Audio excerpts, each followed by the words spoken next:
Moi, ce que je trouve très intéressant dans Nomades des Terres, c'est que ça répond vraiment à une problématique actuelle d'engagement climatique et de changement transitionnel de mode de vie et de mode de pensée et de mode de vivre ensemble.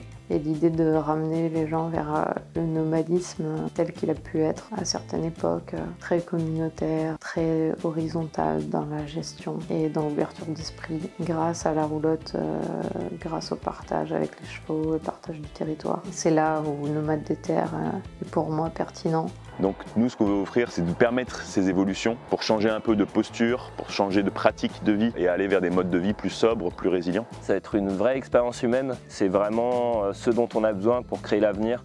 Ça sera des connexions entre les gens. Si on se réunit autour de cette thématique, c'est que ça nous tient à cœur, c'est que le nomadisme nous tient à cœur, les enjeux socio-écologiques, ça nous tient à cœur. L'envie de faire quelque chose de beau aussi. J'ai l'impression qu'il y a vraiment ça parmi tous les membres du collectif aujourd'hui. Ce que j'adore, c'est que c'est une solution spécifique qui a pour but d'être inclusive. J'aime beaucoup me dire que c'est en multipliant ces solutions de telle ou telle forme que finalement, collectivement, on sera assez fort et forte pour transitionner de manière profonde, quoi. Je suis profondément heureuse de voir qu'il y a des projets comme celui-ci qui sont déjà lancés et qui vont participer à créer un nouveau demain.